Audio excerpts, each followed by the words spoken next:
Hi, my name is John Cooksey, one of the hosts of the DVD series called the Nikon D5000 Made Easy. But for this internet video today, I'm going to show you 15 tips and tricks about this camera that you might not know about. Tip number 1. First of all, take advantage of the fully rotational articulating screen. The screen on the back pops down. If you're in this position here, it's ideal for self-portraits. If you twist it around and rotate it, you can do things like using it for getting way over the head shots, of course making sure you're in live view mode, or really low shots, allowing you to have a lot of flexibility when you're taking your pictures. Tip 2 is take advantage of your information edit button in combination with your question mark button and the multi-controller.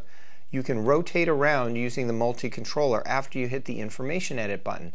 Once you get to where you want, if you need to understand what the item is, hit the question mark button. Gives you a description of that particular item. Also, to change, you hit the OK button in the middle of the multi-scroll controller, and in this case with ISO you can change it to whatever you want. When you're done, hit the OK button. Tip number 3 is avoid taking blurry sports shots with the following hints. Number 1, in the D5000, you can bring up the ISO to 1000 or above and get some great shots. And by doing that, it'll allow you to do the next hint, which is go to S on your dial, shutter speed, and bring the shutter speed over 1/250th of a second. If you go to a 250th or 500th of a second, you're going to get crisper pictures. But because you brought up the ISO, it'll give you the latitude to do that. The third tip is make sure you use the tripod, because by using the tripod, when you have some action out there, you don't need the action moving and you moving slightly. So a tripod will help give you less blurry shots. And the fourth tip is if you're in a situation where you have the ISO up and you have your shutter speed up and there's still not enough light, don't worry about it. If you have just a little bit of underexposure, you can always go back in Photoshop or some manipulation program and boost it up. The next tip is about large memory cards. I'm going to go to my information screen here by hitting the information button here. By the way, if I want to edit that, I can just hit it a second time and get to it. So getting back to the information screen, you're going to notice in the corner here is something called 1.8K. Now that means I have 1800 pictures. That's because I used a memory card that was 4 GB, and in this particular settings it's going to have 1800 pictures, but there's not enough room to display that, so it simply displays 1.8K, meaning 1800. Tip number 5 is get to know your recent settings menu. To get to this, go to the menu button in the back of the camera, and you're going to notice that we have the playback menu, the shooting menu, the custom setting menu, the setup menu, the retouch menu, but the D5000 has now added a recent settings menu. This will allow you to go back to something you've used just recently and call it up again easily without any trouble. Tip number 6 is please be aware that there are other things in the retouch menu other than just retouching. For example, you can go down to fisheye and get a very unusual fisheye effect with a basic lens. You can also go down to color outline and get a real nice effect. Though these technically aren't retouching, they're really neat, cool little effects that are in the retouching menu. Tip number 7, get to know your connectors on the side of the camera. You not only have an AV out and a special AV cord that comes with the camera, and because it's special, don't lose it. You can't get one of these at your neighborhood electronics store.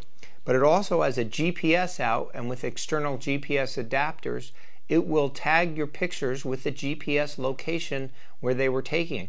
If you upload them to certain programs that use Google Maps, it will actually put them on a map also. And the third thing here is the HDMI. So all new TVs these days that are the large screen flat panel TVs have HDMI inputs, which means you can do a brilliant slideshow for all your friends and family by typically taking an HD cord from here, plugging into your TV, and enjoying a great slideshow. Tip number 8 is impress your friends by memorizing the auto bracketing settings. This will help you in the long run, trust me. I'll show you how to do it. You want to go to the menu in the back of the screen by hitting the menu button.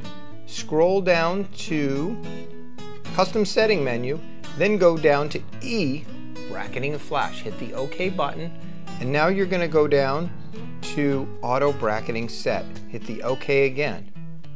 Now you're going to see three types of bracketing: auto exposure bracketing, white balance bracketing, and active delighting bracketing, and they're all a little different on how they handle the shooting, and this is why you want to memorize them.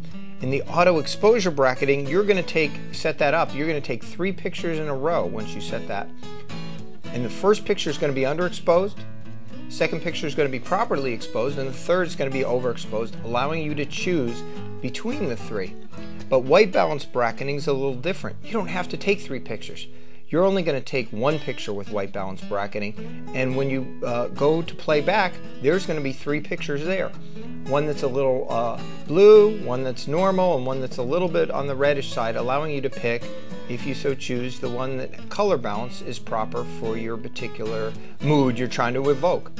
And the third one is active delighting. Now what you need to know about active delighting is you're going to just take one shutter picture. You're just going to hit the shutter once, like with white balance bracketing, and you're only going to get 2 images. First, you're going to get 1 image that has the ADL in it, which means your blacks are a little blacker and your whites a little whiter. It expands the contrast range, giving you a little more oomph. And then you're going to get a regular shot. So that allows you to pick between auto active delighting on and off. And now tip 9, 10, and 11. Notice your function button on the left side of the screen. Get to know this button because you can change it to do whatever you want it to do. So if there's a particular function you like to use a lot, change that function button to use it for your convenience. But out of the factory, tip number 10, it's used for timer mode. So get to know your timer mode and you can do some fun things. Let me show you how that works.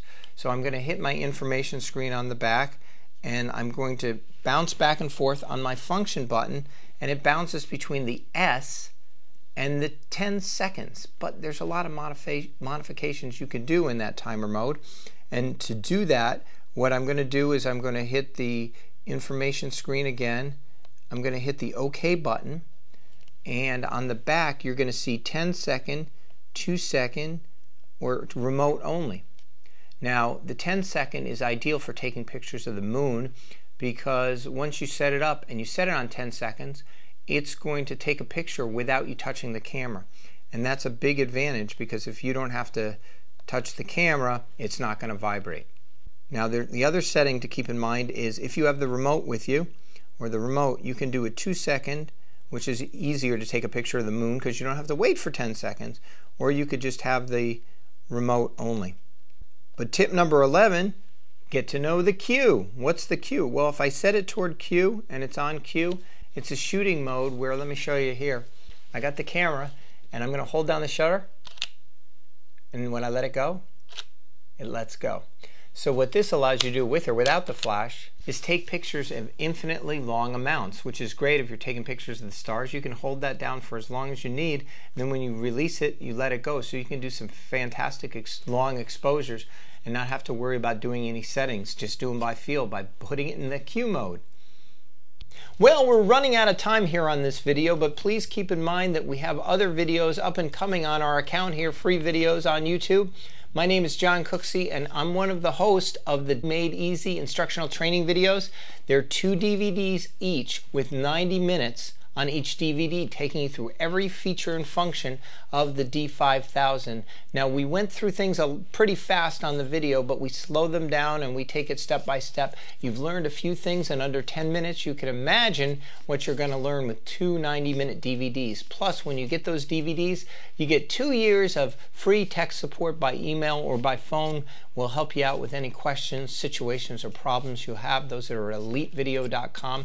Hope you learned a lot today. Please check out our other videos here online, and we look forward to seeing you in the future.